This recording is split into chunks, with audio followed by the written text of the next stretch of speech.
की दुकान प्रोग्राम के तहत आज के हमारे ख़ास मेहमान हैं मलखान सिंह लोधी साहब। मलखान सिंह लोधी साहब के बारे में बता दूं, हम लोग बचपन से के दोस्त हैं। लगभग 43 साल हो गए हम लोगों को साथ में और अभी तक साथ हैं। तो जो हमारा प्रोग्राम हमने शुरू किया हुआ है TCM पर मोहब्बत की दुकान, उसमें हम सामाजिक मामलों पे बातचीत करते हैं आपस में बैठ कर के। आज उसी के तहत मलखान सिंह लोधी साहब साथ में है। तो मैं सबसे पहले आपसे मुखातिब होते हुए सवाल करता हूँ कि मलखान सिंह लोधी साहब जी बताएं कुछ लोगों को क्या कहना चाहेंगे। सबसे पहली बात तो ये है कप्तान साहब कि हम और आप एक ऐसे दोस्त रहे कि जहाँ हमारे और आपके बीच में कभी यही नहीं सोचने का मौका मिला कि हम कर क्या रहे हैं। आज तक हम लोगों को यही पैगाम देते रहे कि भाई जिस तरीके से हम भाईचारे के साथ रहते हैं वही भाईचारा सभी में देखने को मिले, यही मोहब्बत देखने को मिले। इसी मोहब्बत के तहत हमने हमेशा दूसरों को प्रेरणा भी दी है और ये प्रेरणा हम देते रहेंगे जब तक हमें ऊपर वाला साथ रखेगा। किसी को ये मौका नहीं देंगे कि हमारे बीच में कोई किसी प्रकार की दूरी पैदा कर सके। अच्छा, कुछ बचपन से जुड़ी हुई यादें जो साझा करना चाहें लोगों के साथ। हम लोगों के चूँकि आज के वक्त में चीज़ें बहुत ज़्यादा हैं लोगों के पास, जो हमारे बच्चे हैं छोटे छोटे उनके पास बहुत कुछ है। हमारा जो बचपन था उस वक्त में मामूली चीज़ें भी मैसर नहीं होती थी, बड़ी परेशानी होती थी। तो हम जो भी 40 साल 50 साल की जिनकी उम्रें हैं इस वक्त, वो उन्होंने दूसरा हिंदुस्तान भी देखा है। तो आपने जो हिंदुस्तान अपने बचपन में देखा था उसके बारे में थोड़ा सा बताएं लोगों को, कैसा था वो। बचपन तो हमारा ऐसा गुजरा है कि बड़ा संघर्ष किया हम लोगों ने, बड़ा खेल कूदते रहे, माँ बाप की छत्र छाया रही हम लोगों के ऊपर। हमारे माँ बाप बहुत सीधे थे। हमने कबड्डी भी खेली साथ, क्रिकेट भी साथ खेली, फुटबॉल भी साथ खेली, वॉलीबॉल भी साथ खेली और कुश्ती वगैरह भी साथ लड़ी। ये सब बचपन के खेल रहे हमारे। और जैसे जैसे हम पढ़ते गए, आगे बढ़ते गए और आगे चल के हम लोगों ने अपनी जिम्मेदारियाँ संभाली।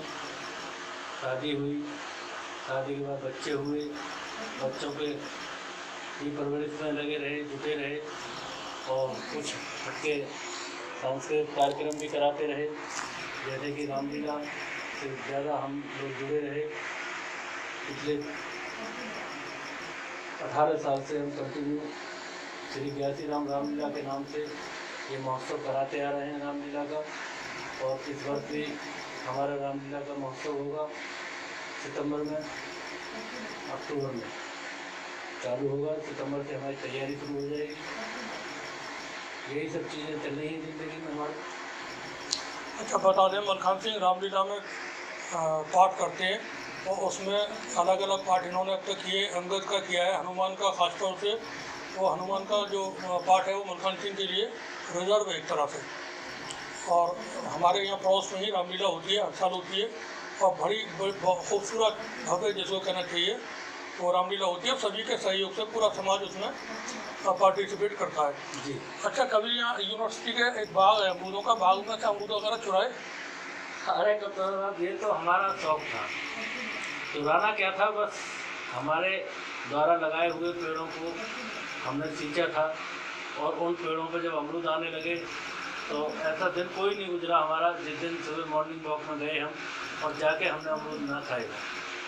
अमरूद थे, बेर और आम का बाग अभी भी है। तो वहाँ बचपन में हम लोग भी जाते थे और अमरूद चोरी करके बाद में पीछे पीछे वो डंडा लेके भी भागता था। ये सब बचपन में होता था।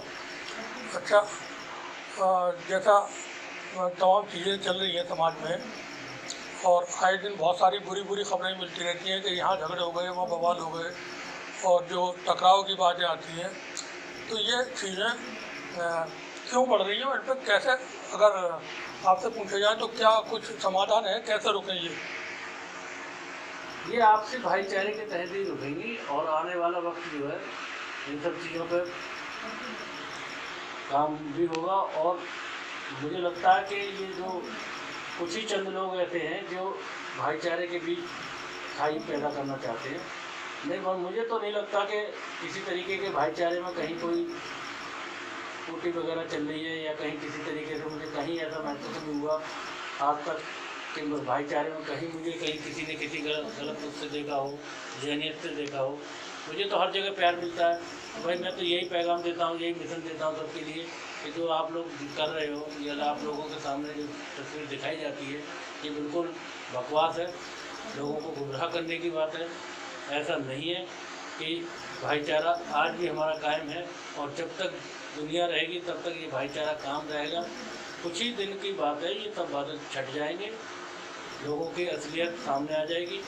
जो सरकार इस समय मौजूदा चल रही है, ये सरकार सिर्फ और सिर्फ भाईचारे में वोट के ऊपर राजनीति करते हैं ये लोग और भाईचारे में खलल पैदा करते हैं। बस मेरा तो यही पैगाम है। एक बात याद आ रही थी, मैं आपको बता दूं, जो भाईचारे की बात चल रही है, अभी से 2 साल पहले कोरोना फैला हुआ था, बहुत बुरी तरह से तमाम लोग मुतासर थे और जगह जगह पर मरने वालों की खबरें आती थी। एक एक दिन में कई सारे लोगों के मरने की खबरें आती थी। उस दौरान भी मलखान सिंह ने, चूँकि समाज में बहुत सारे लोगों ने उसको कंट्रीब्यूट किया था और लोगों की अपनी हैसियत से ज़्यादा मदद की थी। तकरीबन 3 लाख रुपए का योगदान मलखान सिंह ने उस कोरोना के दौरान दिया था और जो योगदान था वो ऐसे लोगों को था जो अपना एक वक्त का उस वक्त खाना नहीं खा सकते थे और ज़्यादातर उसमें जो थे, मेरा मानना ये था, मैक्सिमम जो लोग थे वो मुस्लिम कम्युनिटी के लोग थे। तो यही समाज है और यही लोग हैं जो आपस में रह करके अपनी जो बुनियादें हैं उसको मजबूत करते हैं। वक्त हमेशा एक जैसा नहीं रहता, परेशानियाँ आती हैं, चली जाती हैं और तमाम चीज़ें रहती हैं। तो ज़रूरत समाज को हमेशा से मोहब्बत की रहती है।